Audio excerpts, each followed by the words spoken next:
Today you have over 10,000 brands in your marketplace, like Hilton, Disney, T-Mobile, Skechers, Lululemon. We got our Series B done out of Boston here in the US. And as everything is, it's bigger in America. You can teach people a sales pitch, but you can't teach hunger. So Adrian, the month you launched Linkby, COVID shut the whole world down. You ended up building this marketplace that connects brands with publishers. And so these marketplaces only work when people are actually spending money. Tough during COVID. Today you have over 10,000 brands in your marketplace, like Hilton, Disney, T-Mobile, Skechers, Lululemon, I can keep going. And then you've got publishers like Vogue and Forbes. You guys have absolutely crushed the marketplace. But let's go back to when your business really started to grow. You started it, you said, oh shoot, this is a real business. What was that moment like for you? It's a great question. I think it depends what your definition of really growing is, because we started in Australia, where we're originally from, where we used to run a publisher, where the whole idea of Linkby came from. And in the beginning, it was a chicken or the egg scenario, right? Because like you said, it's a two-sided marketplace. You need the publishers on board, but you also need the advertisers willing to spend money on board. So we leveraged our clout as a successful publisher in the past to get our peers in the publishing game to try it. And then we had run a publisher that we worked with advertisers in the past, and then we kind of got some favors done, and then we kind of tested the concept, and then the snowball came from there. The snowball effect came from there. And I think the first time we were like, okay, I think we got something, is when the first campaigns worked. We're like, okay, that's great. The second step was when we had proven out and established ourselves in Australia. And we're like, this is most likely a global problem, not one concentrated in Australia. So we then started a small lean team in the UK. And lo and behold, we kind of used the leverage that we built up in Australia to get people to try it there. Same thing happened there. And then the third one was, okay, what's the biggest market, most attractive market in the world? It's the US. It's the mecca of publishing, advertising, and all that. So we then used the leverage from Australia. We used the leverage from the UK. And lo and behold, now our biggest market is by far the US, where I now live. Right. And you told me earlier that you raised a bunch of money and then said, oh shoot, and had to hire 15 people all at once. Yeah. What was that mad dash like? What made you figure out that you had to get so many people? Yeah, that's a long story, very short, but we did a seed round. We scaled early from a seed round. We did an A round in Australia, was modest as well. But once we started seeing real traction in the US, we got our Series B done out of Boston here in the US. And as everything is, it's bigger in America. And that's when we realized that, okay, the pace that we've been scaling is no longer sufficient. We need to, 10x that at some times. And we need to get a significantly larger sales division. We need to beef up our publishing team, which is the other side of the marketplace. We need to double the sales. We need to double the tech team. We build everything in-house. And then when we got to size as well, we started realizing that we might need a new type of team here, or a new specialist over here, to kind of glue it all together. So how did we do it? You just, grit, I think, and really, because at that scale and that pace, we wanted to stick true to our values. We wanted to ensure that we're getting people on board that, again, are the type of people we want to work with, that can get the job done, but also are a good fit for the culture. And when you're doing it at 100 miles an hour, it gets more tricky. But yeah, we stuck to our guns, and I'm now, that being through all that, still scaling, but that real post Series B push, I think we did a fantastic job. And now yeah. And 15 at a time is a lot. Yeah. And that's just my team. That's just the one team. So then altogether, there was much more. So the leaders of each division had to really, again, just turn it up and obviously leverage the really great team we had then already built, and some people had to rise really quickly through the organization, and yeah, we all had to step up, which was fun but challenging at the same time. How did you know which roles to hire for, who to pull up? It seems like it's all at once, and you have to make these promotion decisions, these like individual team decisions. Like that's a lot to figure out. Like, what did you do? What did we do? That's a great question, Brian. I think it was it's a combination of it didn't happen overnight, literally, but it did happen very fast, meaning we did have time um, to sit down with people, in board meetings. We have a lot of great partners through our VC. We have a very neat cap table, but a very, very very competent cap table with experiences from different areas, uh, including our own industry, where we would listen to people. We also knew what was lacking, like because prior to the race, we were like, we wish we had X, we wish we had Y. So we very quickly jumped on that to again scale up what we had, but then also add things that we didn't have the luxury to have yet. So in that sense, it was pretty straightforward. But then when it comes to hiring, again, we are, it's such a cliche, but we do take our time in hiring, and we want to make sure that they're 360 fit, not only from their existing skill set or uh, the existing experience, but it's also that it aligns with our values and the grit that we as founders and as our leaders in across the teams have, which is, you know, again, cliche, but like that startup mentality where we're all in it to win it. We have a pretty team-centric structure from the ground up. So adding someone is not only looking at someone in a silo, they do need to fit and add to the group dynamic for it to work. So it's not easy, but it's worth the attention it and then the time it takes to get it right from the jump. And how did you balance? So this whole time I heard you say we're going 100 miles per hour, hiring people like Mm, crazy, like etc., yeah, right? And yeah, then I just heard you say, but with hiring, we need to slow down and take our time. Like, how do you balance those two, like, those yeah, two desires? yeah. That's a great question. I think it's not really about slowing down. It's just about working succinct and at a specific speed, but get a lot done. I don't know, it sounds so fluffy. I think it's also a luxury of learning by doing. There was scenarios where you know, I always say this, my personal motto in life is you win or you learn. And I think there was learnings early on that we could then accumulate and apply as we sped up. So we knew that, similar to what I was saying, the the glow of someone coming from a sales perspective, the glow of someone coming in with a claimed giant network on, door opening ability, but then lacking in the sense of the grit or the willing to play in a team. We learned quite quickly that okay, we can't compromise on the bearing pillars of our values. And once we figured that out, we could increase the speed and the amount of interviews we're having and the amount of people that we're onboarding. But there was almost like uh, there was we became confident. We became confident in our decision making because we took a lot of big swings early on. Then once the time came to really turn up the speed, we could rely on that. Is the best way I could describe that. How we pulled that off.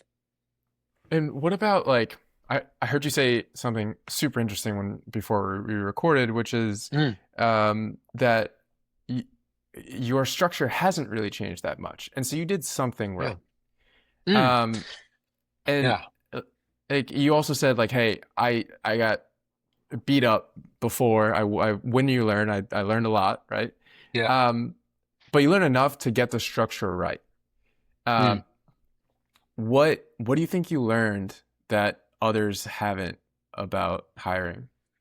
Oof. That's a tough one to answer, right? Because I think we do tend to keep, and that's another thing we didn't do. I share a view with my other co-founders of that sometimes recruiting isn't the best, using an external recruiter isn't the best option. We don't use AI technology uh, yet for recruiting. So it's more of a personal, multi-stage recruitment process where we get people to what we just refer to as a vibe check. Then we actually get them to do a sample of what they would be doing in the role to kind of prove that, hey, I'm ready for the big leagues.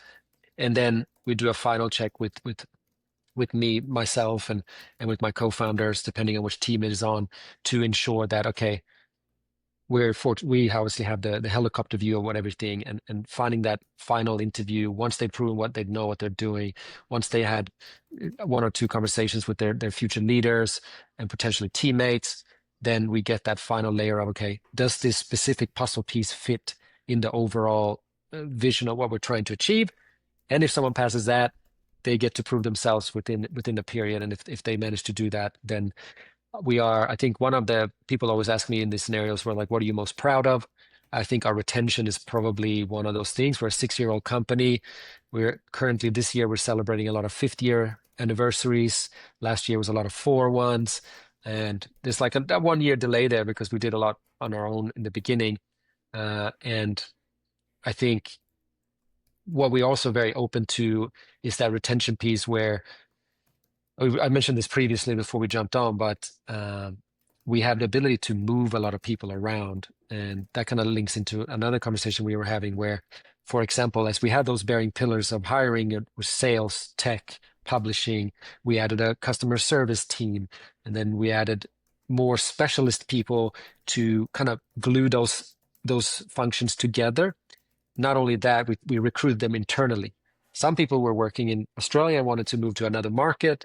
Some people were moved from Canada to the UK and back, and then back again. And so we're really, really focused on nourishing our talent, not only from hey, I want to work over here, but also from, hey, I was in sales, tech is my new passion.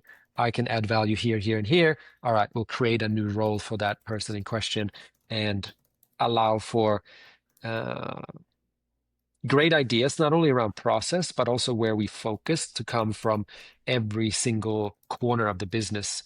And again, because we build everything in-house, we have the luxury of not only being, putting our money where our mouth is and actually doing what the vision looks like across the team, but also we can do it pretty fast. So we have the luxury of testing really early and seeing what sticks as well.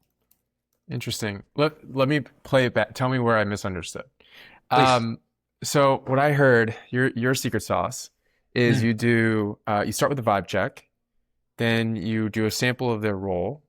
Right. Then there's kind of like a vibe check with the direct reports, like who they're reporting into.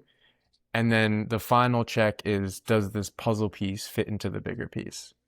Yeah, so I guess the two steps, the two last steps are kind of the one and the same. So Okay. vibe check is uh, basically we do a short interview in the beginning because we're lucky enough to get a lot of bites on our ads and we headhunt a few people.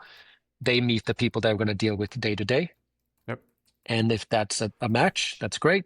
Then we move them on to a practical round, exactly like you said.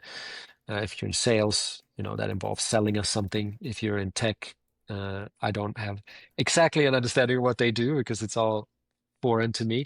But yeah, there's a practical component, a big practical component in that case. And then the final vibe check and puzzle piece insurance comes from the leaders. So myself included, the CEO, Chris, who's my business partner, or the CTO, Andrew, who's also my business partner. They kind of do the high level vibe check, if you will, where overall fit in the organization that we are privy to see if it works there. Because if there's, again, we would in the past we've been blinded by glossy packaging, if you will, and then we realized that that's not how we run things. That's not going to work with the rest of the team. That's not going to be as fantastical as they might have claimed originally in the interviews. And that's where we learned that, hey, we need to trust our gut to almost like a religious extent, to know that during these years, like 6 years here, my business partner ran a publisher for 15 years in Australia, where I also worked. We developed a sense to get the idea, okay, this is going to work. And it's not a perfect science. Don't get me wrong, we're still learning. But like I said, the ones that hit and the ones that prove themselves within the initial period tend to stay around, and not only stay around in where they got hired, but rise through the ranks, sometimes change roles, sometimes change nations, continents, and kind of just keep on this train that we're all on, which is, yeah, like I said, one of the things that I'm most proud of, to be able to create an environment that people actually want to hang out in, which is tough. but while you still It's have hard. that, extreme level of ambition as a startup now scale up does have. Yeah. You said something super interesting that was the glossy packaging, right? You Mm, got blinded by the yeah, glossy packaging. yeah, right. Um, so common that a lot of business owners will interview, myself included, will interview Mm, someone, get super mm, excited about the glossy packaging, and mm, then get scammed, right? yeah. How did you, was there an initial glossy packaging that scammed you, that made you learn that lesson? And then what do you do now to avoid that? Yeah, I love this question because for me, it's quite a unique experience as well. So I am Swedish. I started my career in Australia. I've traveled all over the world, worked in different countries my whole life. I've recently moved to America to like work here full time, live here. So there's a cultural aspect to what we're talking about. So Australia, if life was a video game, Australia is, in my humble opinion, the early levels of the video game. It's not too hard. It's not too many enemies around. You're learning the buttons. You can comfortably, uh, you know, cut your teeth in business. People are very respectful. People say it as it is.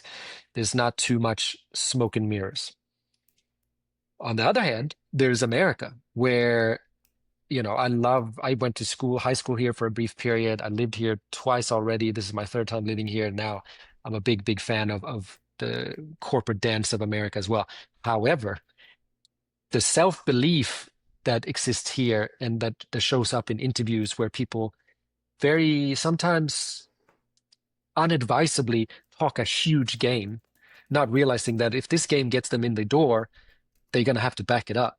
And when they do that, and then like for my example is a good example is relationships, right? Like a lot of part of what my team does in specialist corners is open doors to agencies and big Fortune 500 companies and so forth. And if you're telling me in the interview that you're a phone call away from flinging this door open and flinging that door open, and then week, 5, 6, 7, part of your 30, 60, 90-day plan turns out that that was not accurate, unless you can pull a lot of rabbits out of your hat, that's probably going to backfire. That does not happen very often, or if ever, in other cultures that I worked. It happens here. So in that case, I learned through doing that sometimes in this market, you need to be a little bit more cautious. So what I do now to answer the final question on that is I am very straightforward. So I will ask straight up and I go, hey, now we're gotten to the part where the potential advantage of having this role would be the ability for you to hit the ground running, door open, this and this and that. However, before you answer, I want to caveat that I've been down this road before and I've been burnt before.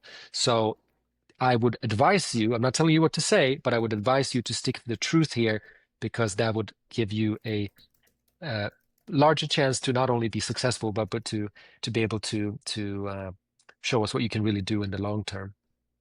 Interesting. So poking. See, I feel like sometimes, and this is me, I hope I don't offend anyone by saying this. Again, I've had the fortune to work in different countries, and you learn some things in certain cultures, and you learn in other what probably not what not to do. And I feel like what I really learned from the Australian business culture and what resonates extremely well with me as a person is that I don't really put it on. I get always who I am. I am not, turning up the professionalism. I'm a professional person, sure, but I'm not playing business ever. And I think that's treated me very well in my career. And I find that sometimes it's an advantage to have that ability, especially in America, because I do come into scenarios where people are starved of that authenticity, where I've been told a couple of times where like, "Oh my God, you're so authentic," and I'm like, "Well, that's all I got. Like, this is who I am." So it's less of the whole like, "Hey, let's do business together." It's more like, "Hey, we're two people. You got a job, I got a job. Let's find synergy. If that works, let's make magic together.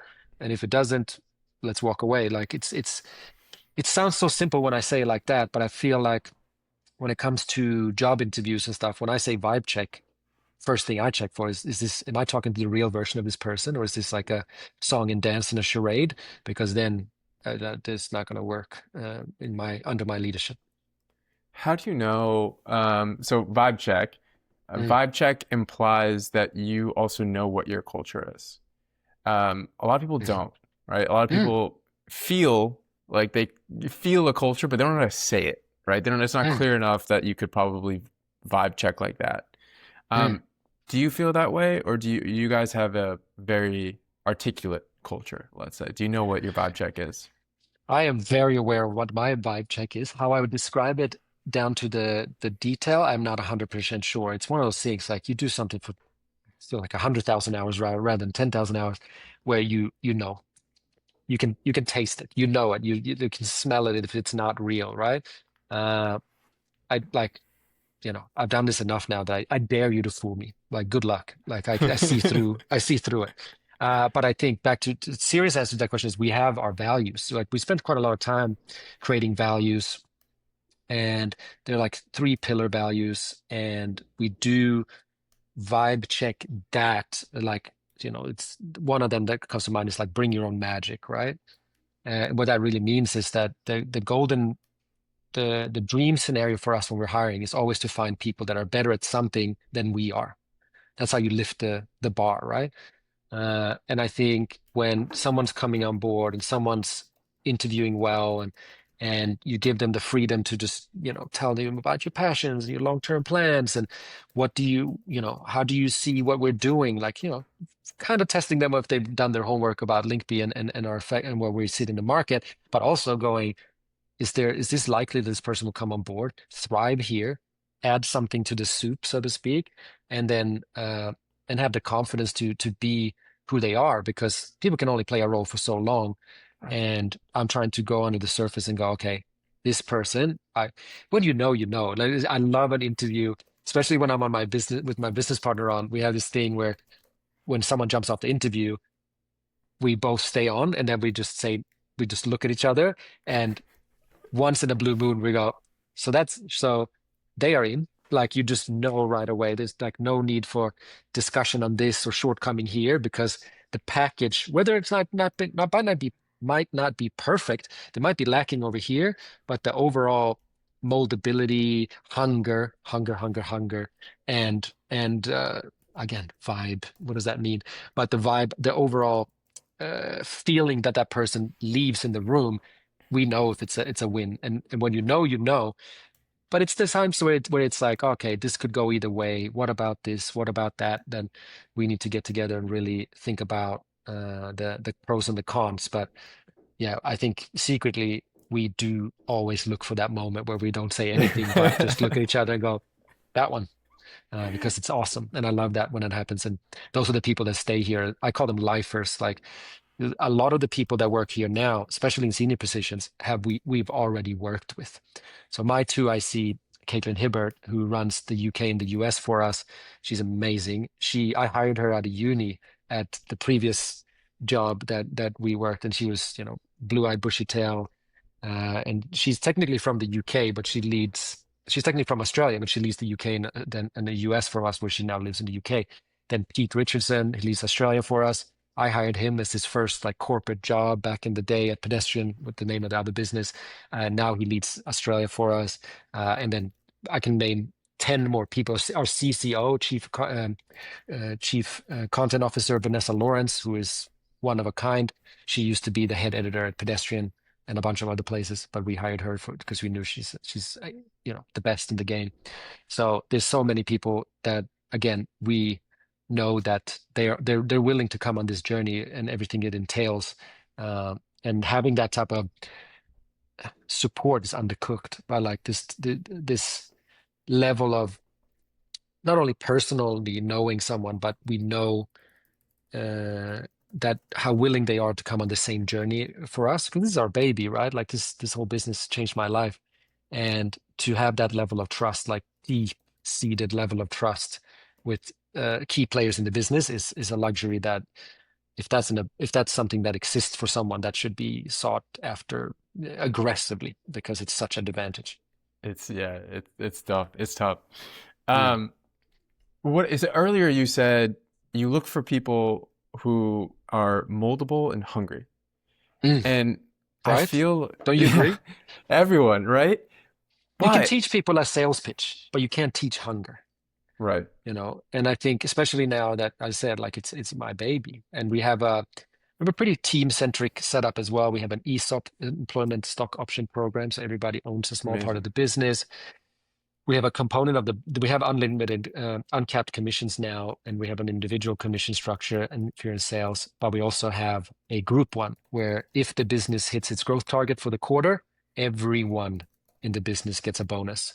Regardless, and Awesome. even if you're in sales and you miss your target, you still get the bonus in that scenario because the structure of the business, a lot of people wear a lot of hats. There's teams that need to collaborate, not only nationally, but also globally. Like there's a lot of advertisers.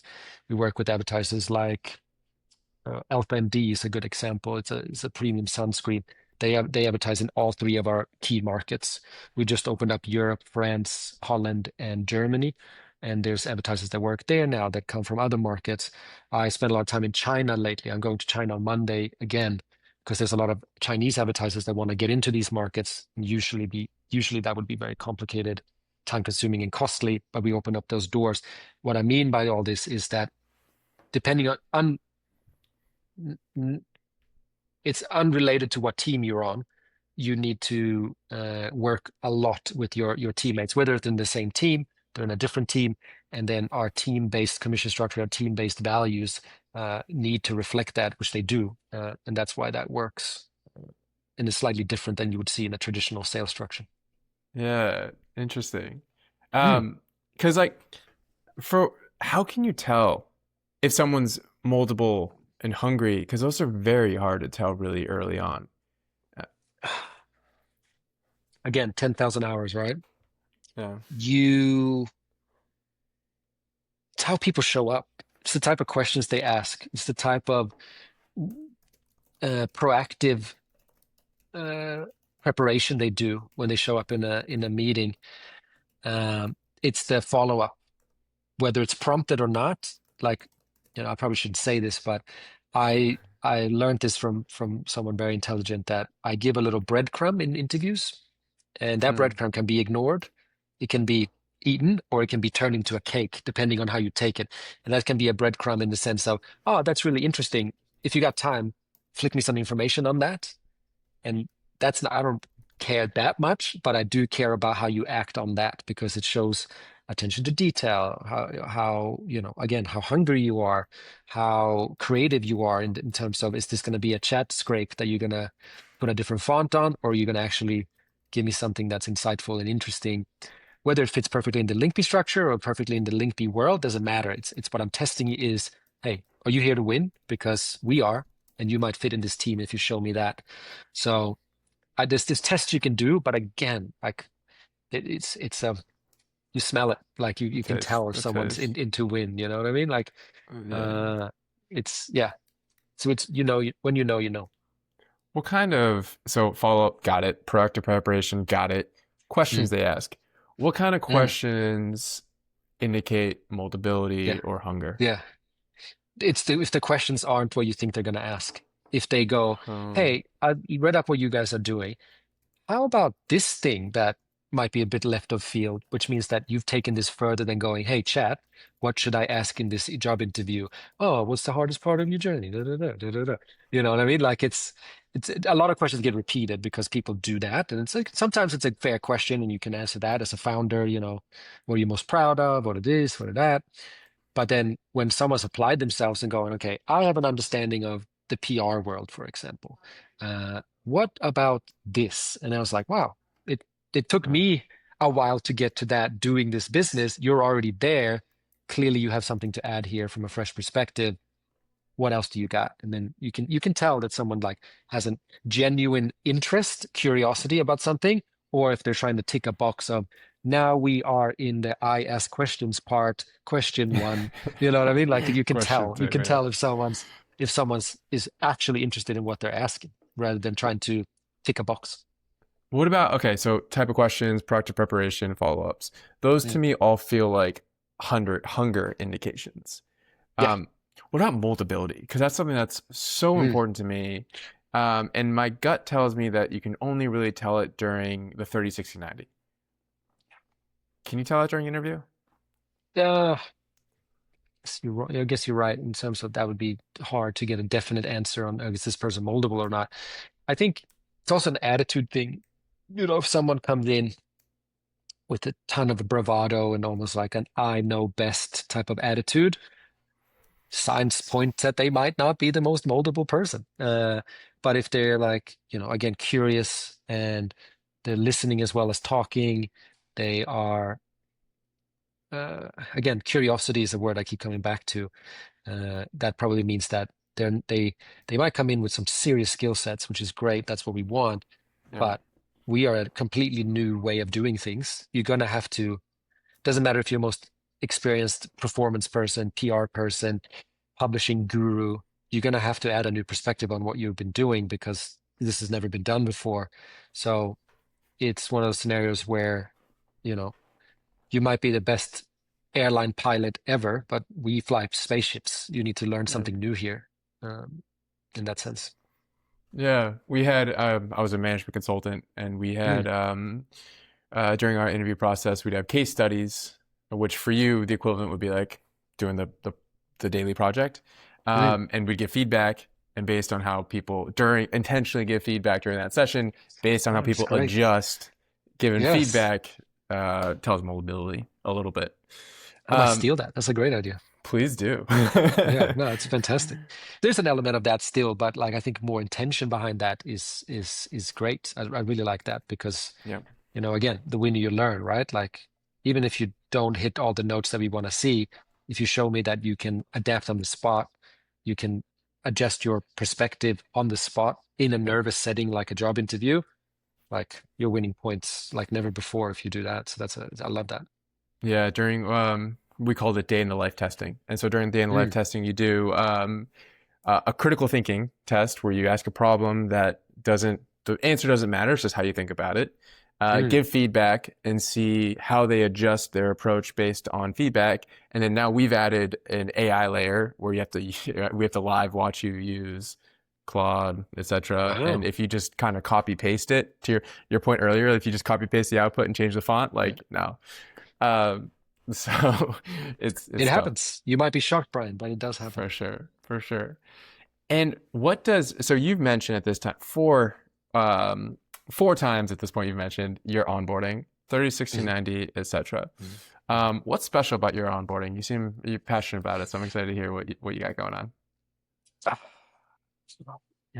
I know what the answer is, but this is like cliche warning. It's strong here, but it's like it's teamwork in the sense that we now have a very robust onboarding process where if you're an onboarding, because speaking from experience, I've been onboarded in businesses where it's like put that guy in the basement. If he survives 5 weeks, he might have to get to stay. We do the opposite of that. We no matter where you are in terms of the level, I get involved. Our leaders are extremely competent. There's a very robust onboarding schedule that includes hands-on sitting in meetings with all levels, a support network that isn't only the person you work day to day. You have dedicated meetings with all the different teams to get a 360 understanding of what we're doing. There's a training library that is very long, and we do live training a lot as well. That adds to that library, of course.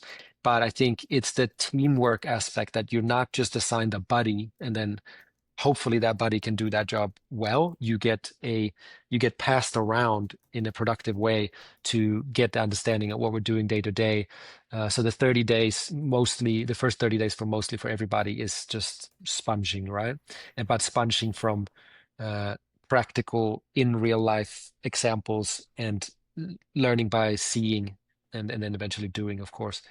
Uh, doesn't sound like we reinvented the wheel there, but from what I experienced in my, you know, clean cut sales days back in all kinds of industries, I think we have a more compassionate approach to onboarding than people who are set to sink or swim, which I think sometimes I hate and love it, but if you swim, you're a shoe-in, but you can also lose talent that way because their expertise might lie slightly different in just grit that would be needed in abundance if you do that model. Here we try to ease people into it, but also giving them that 360 view of what we're trying to achieve. Yeah, because you guys have, I would say, unique to you, you have a buddy system, We which I don't have a think, buddy system. So oh, I've misunderstood it's yeah, that. no, no, you was a good point. So we, instead of just having one person that's going to help you get up to speed, you have the luxury of working with everybody across the teams, Got it. uh, and even more seniority, but also different specialists, different teams altogether, and getting understanding how the sausage is made from everybody, every angle. Got it. Got it. That makes sense. That makes sense. Mm. And in your training library, what kind of things do you train async in the library versus what kind of things do you train live? Like, what are the topics? Yeah, so general things, I guess that there's overlap there, right? Like this, I've done enough of those videos, God knows, where we go through the deck. Like, or we have one deck that adapts, but the core of it stays the same. And when we added, so AI visibility has been a huge driver for us. Like we're lucky enough that when advertisers work with us, they start ranking within LLMs. The saying is LLMs are what they eat, and what they eat is trusted content on scale. That's kind of where we come in, the trusted and the scale. Um, so that's a specific training session for that. I did a training session on how to optimize your screen when presenting on screen, that you don't sit too close or you use your hands, down to the minute detail. Right. But I think what you learn in real life is seeing it happen. Like, what does it look like when I get on with the CMO and the account manager and the the whole team at insert, giant advertiser? What does it look like when someone starts, asking questions live, when you do things backwards and forwards, and you switch on his head, you pivot in a conversation, you do all these things. You can only learn that by doing. It's like, I think the analogy I use is, you can read about driving a car a million times, but unless you get behind the wheel, it's probably not going to accumulate in the real skill set. So we get people involved in the doing. Like, we'll go, hey Brian, nice to meet you. I just got, John here on the call today. He's new in the team. He's here to listen, da da da. And then people kind of learn by doing that way. And that happens for a period. So then before they get their license to do it on their own, so to speak, we know there's an element where people present to me as if I was a client. And that's not to test people, I guess it is, but it's also to give my perspective live. So not only the trainings that I've recorded, but also, specific training on the things that I'm quite passionate about, what constitutes a successful Linkby pitch, but also a sales skill set that we adopt here, where uh, you know, I'm very bullish on certain things when it comes to sales that I truly believe in, and I teach that also. Got it. Got it. Got it. Got it. It's a nice way to I say could tell. it. I could tell. Um, Interesting. Because like, so a lot of folks listening to this, maybe they run an ecom brand, SaaS Mhm. folks running an agency. Um, and I have a lot of these conversations around like, how do they decide what to train?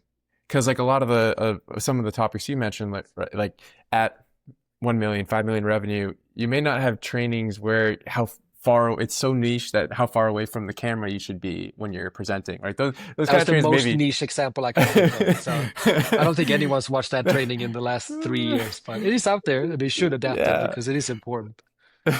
That may be, in terms of resource allocation, that may be a very niche product for, Yeah. say, an agency or an e-com brand doing 1 to 5. Um, how do you decide at that scale, like what you should focus on in terms of, is it training culture? Is it training hard skills? Is it training how you guys work together? Yeah, great question. It's need is the answer. So let's say, for example, we release a new product, like a new functionality within the product. So some of our biggest partners, the Rakutens and Awins and CJs of the world, we have like automatic integration of their tracking. This is very specific. They were automated integration of their tags, so they can have all their content needs in one place, kind of thing. But when that's launched, there's a specific training session on how to use that, so everybody knows. So it's a need. Sometimes there's confusion in the team about, we're doing AI visibility now. What isn't it called? GIO, GEO? Isn't it called AIO? What is it actually? How do we measure it? What is it like? So it's like, oh, new thing, need is here. immediate training. So instead of running around individually to every single person in the business, there are over 100 people now. We go, okay, this is a training session. We're doing it once for the UK and Australia. Sorry, the other way around. Australia and the US because of time zone, and then we do another session for Australia. We record it. It goes into the library, and then it's kind of assumed viewing, obligatory viewing, because when there's a skill shortage somewhere, it's likely that it exists everywhere else. So to make sure that it's there, it's recorded, it's available for new starters.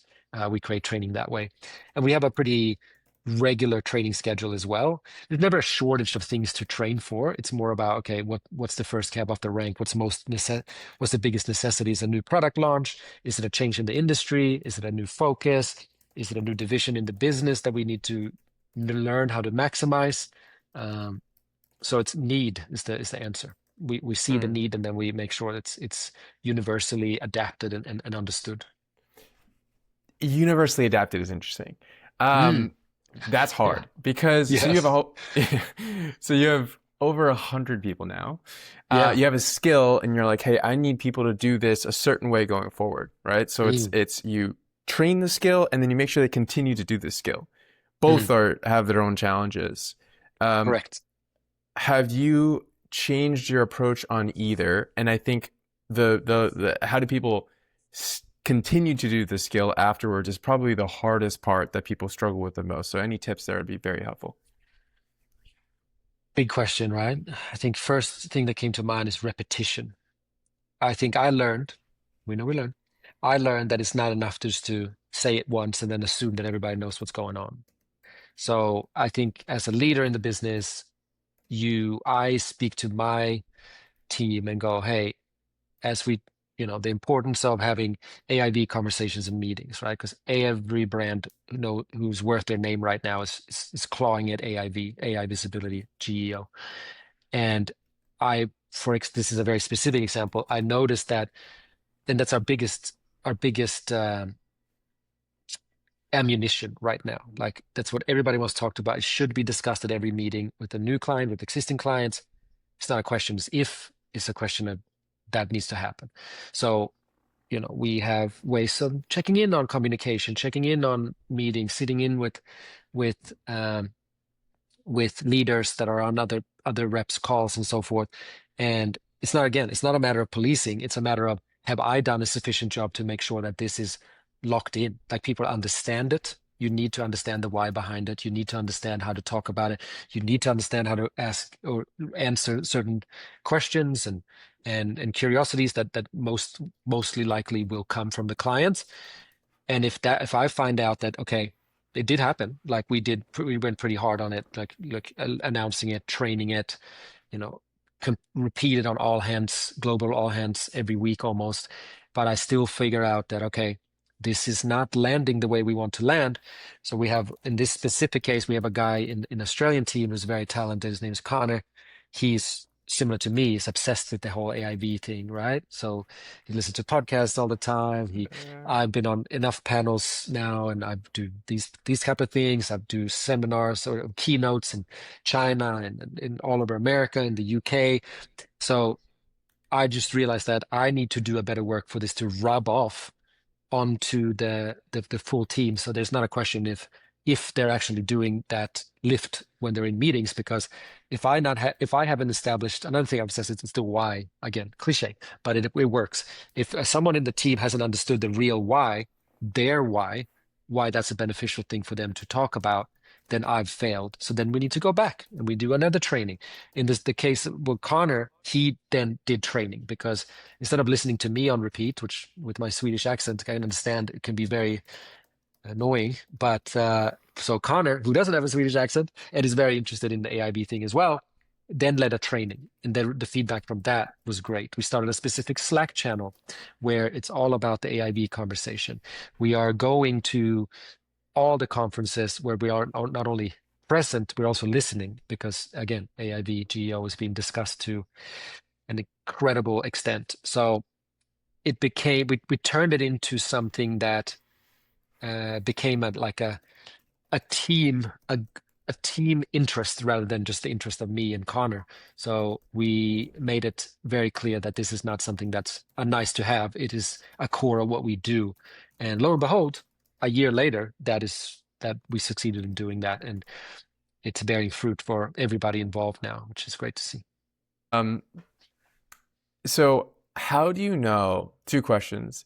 Mm. How do you know if people understand what you want them to train? And then how do you know if people are doing what you want them to train? So in this case, how do you know if people understand AIV?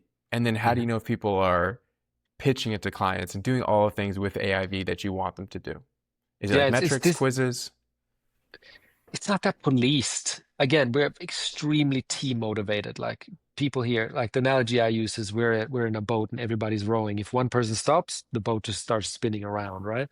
And I think that mentality of we're not hanging people out, but like I said, there was conversations behind the scenes where is this person having the sufficiently effective AIV conversation in their new and existing business meetings? And it's an easy thing to understand because if they understand it, they can do it correctly. It is not a script. It's a conversation. It's a discussion with the client to understand what they're doing. Are they researching in the correct way? So the way we work with AIV is when we work with a new advertiser, we usually go to the LLMs, the large language models, and we test it. If it's a beauty brand and all they're about is sustainable collagen, we ask what is the best sustainable collagen in the UK, in America, in Australia, wherever else. And then if it doesn't show up, then we can come armed with that into a meeting. And lo and behold, that is something that brand X in this case are trying to achieve. Then we need to know what to say and how we create a strategy plan of content. How do we brief the publishers, what publishers to work with? And it's kind of like watching a play and realizing someone doesn't know their lines, even though they're not lines. This is improv, but it's educated improv. Uh, so it becomes very clear. So we had a look. We had a look at communication. We had a look at what people are saying or not saying in meetings. We're looking at how people are handling questions and rebuttals. And it becomes sometimes painfully clear that, hey, you didn't listen that first time, so revisit and come back, and then in cases sometimes we do test them if it's a repeated offender where they go, okay, you need to understand this. Let's do a one-on-one session. You ask me all the questions you got. I'll explain it in a way that you understand it. Then we run through it again, and then again they're ready to have that conversation. Again, it's not from a policing point of view. It is from a uh, let's give people the sharpest tools available within this business to excel at their specific role. And for my team, knowing what the hell they're talking about when they're talking about AIV is essential to the success of this team. So it's yeah, that's how we do it. We test it. And so you guys right now, is that your main focus right now, in terms of helping clients get appear in LLMs? It's a it's a very common topic. There's a few things that we're working on that's pretty exciting. We've also released another product which is it's basically the platform on its head, flipped on its head. So publishers, the biggest publishers in the world, can choose the advertisers they want to work with and ping them with specific content ideas and briefs. And then the brand can say yes or no, obviously. But that's proven to be a big part of the business and growing rapidly every minute. There's a few other things as well. So when we spoke before we jumped on, we talked about the new addition of what we're doing is specialists. So we have a pretty firm founding pillars of what we're doing. There's the sales team, there's the publishing team, which handle the other side of the marketplace. There's the tech team, we build everything in-house. Um, and then we have now added another pillar, which is the customer support team that spreads across every country we're in and a couple of other ones. But now we're looking at specific products. So reverse pitching being one where there's so much potential that we're hiring someone quite senior and quite specialized to kind of lead on that thing. And then similar to how we establish ourselves in a new market, we start very lean and then we build teams under that lead person. So that's happening as well, which so the focus is the core, which what we're doing, CPC content on scale. We also have a CPM product that's fully established in Australian market, best test market in the world. But that's going global now as well with another specialist heading that up. And then we have the reverse pitching. The AIV piece is huge, like we discussed. And there's some, cliche warning. There's some really exciting AI capabilities that are being built in the background to make the platform easier to use and more intelligent. There's a data learning component, uh, and a few other sexy things that are brewing in the background, which I'm quite excited about. What is reverse pitching? So reverse pitching. So what we are is we're a marketplace that marries advertisers with premium publishers with a performance layer on it. Reverse pitching is the opposite. So it's the biggest publishers in the world pitching to advertisers of their choice and then putting a performance layer over it. So it's basically what we do flipped as well Got it. as doing what we're doing. Got it.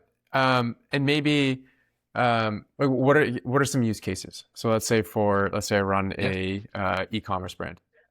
Yep. So the typical journey for an e-commerce brand at Linkby is we talk to you, we show you what we're doing. You sign up, it's completely free. There's no retention cost, membership fees, or anything like that. You can have access to the platform. The typical way is, okay, I am adrianst-shirts.com. I want to work with fashion leading publishers that talk to women and men. I choose GQ, I choose Vogue, I choose Reach PLC, I choose CNN and Forbes as testing a new audience. And then those, you set a budget, you set your CPC, you set your timings, you provide the information that you want those specific writers to write about. That brief goes to the writers. They pick what they want to write about. They write about it. There's links all throughout the content. The only time there's a cost to anyone involved is when a reader is interested enough, clicks one of the many links, and ends up in the brand's environment, core product. And the other side of that product, just by you sign up as an advertiser, if you click, I want to be part of reverse pitching, hot tip, do that. Doesn't cost anything. Then I'm a writer at Vogue, for example, and I go, okay, I want to do content about fits for Coachella that's coming up, right? And I want to do a dedicated content around organic. It's all about premium materials these days. And then I go, okay, cotton t-shirts. What's the best? Oh, there's a cool, independent, sustainable cotton t-shirt brand out of Brooklyn. I want to write an article about them. Here's what I'm thinking. adrianst-shirt.com gets a ping going, hey, Vogue really wants to work with you. Do you accept this brief? And you go, yeah, I like it, but I would love if you change this, and that. Vogue goes, all right, we're in. And then content gets created from that.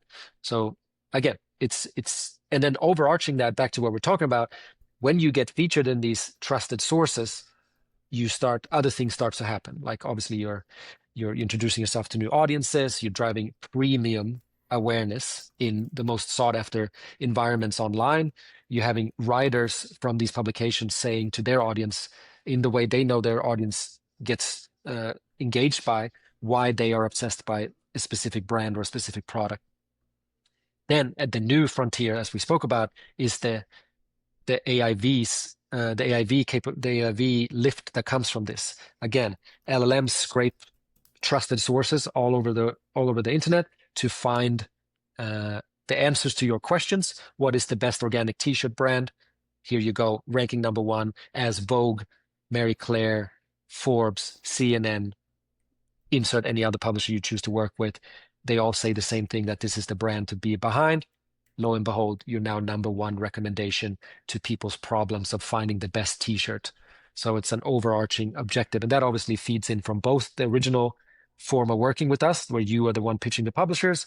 But then if you're accepting reverse pitches, there you go. The publishers do know what they're doing when it comes to driving both SEO and AIV now, which is a new normal, but very exciting nonetheless. Got it. So if I have an ecom brand and I want to be found by using Forbes, Vogue, etc. Not Forbes, but for ecom, but for Vogue, You'd etc. be surprised. They do well. Forbes. They have a whole Oh dedicated yeah, they do have a section on big. their platform They do. for consumer I forgot brands. about that.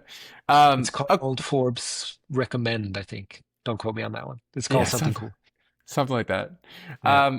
Okay, so say I have a brand, I want to get found in a more traditional news source, Forbes, Vogue, etc. I use your platform to get found on that. And then if I have a platform, which could be newsletters, and I want to find someone to put into my platform, You're the go-to guy for that. Exactly. So if you're an advertiser, right? Sorry, if you're a publisher, so that's where we came from. We were Australia's premier youth publisher called pedestrian.tv. Uh, they we saw because as a publisher, especially now, there's a few ways to keep the lights on, right? You're gonna have to work with advertisers to keep the lights on. It's a Yeah. money-making business at the end of the day. Traditionally, that usually means slapping more ads, videos, autoplay videos with sound for some inexplicable reason. Rich ads that, it's a necessary evil, end of site experiences that aren't great for some people, Yep. biased opinion. And it's just kind of feel detached from what the actual value of publishers is, which is great content that engages an audience. And from running a publisher, we also know that readers do not care as long as a piece of content adds value. They don't necessarily care if it's sponsored or not. If I'm looking for a travel guide to Bali and it's, hitting all the notes that I want, like nice restaurants and beautiful beaches and good hotels and sustainability and all that, I don't care if it's sponsored by Tiger Beer or not. I'm going to consume that content. On that principle, we are now giving publishers, so back to your question, the ability to get an endless waterfall of advertisers from every segment there is that they can choose to write about. They can write about it however they see fit. And then they get directly remunerated from all the engagement that article gets. And it's not like CPA where you need to, attribution is a treacherous thing. Let's leave it at that. Or that takes forever to get paid. Here, it is because, again, we're publisher centric. We do what we say and we pay you when you do good work, and off to the races you go. And you have we keep should we call it journalistic integrity in check, because again, the people that create the content are the writers of the publishers Right. that advertisers choose to work with, which Right. is a game Right. changer. And arguably the publisher is highly motivated to create engaging content because they do all the work up front. They don't get paid a fee. They don't get paid anything. The only time they get paid is when, again, they successfully drive results, as in clicks and traffic to the advertiser's website. So you could say that they're highly motivated to put their best foot forward when it comes to the content. Therefore, the content looks, feels, and reads like the normal content of said publisher. And that's how the AIV lift happens as well, because AIs aren't stupid. They are scraping content that, again, is trusted, meaning it's in Right. trusted sources. It's being engaged with on scale. And it's that cred, if you will, that publishers have spent millions of dollars and years in building up. And now we've created a vehicle that marries the new advertising world with the old. So with the accountability and measurability, it becomes a easier, faster, more cost efficient way of working with publishers on scale that traditionally normally would take longer and is more of a significant investment and not but performance based and not measurable. But that's changed now. It's different. It's different. Yeah. Um, Amazing. And so where can people find you? Where can people find this platform? Yeah, so it's just linkby.com, not linkby. Some learning when we moved to America. linkby.com. It's pretty straightforward. The website's pretty user friendly, so you can just sign up. And like again, this doesn't cost anything, and then you just get a demo where you speak to one of our lovely team members to tell you all about it and answers any questions you might have. And then you're off to the races. It's not harder than that. Same thing goes if you're a publisher and you're interested to being on the platform. There's over 400 premium publishers now.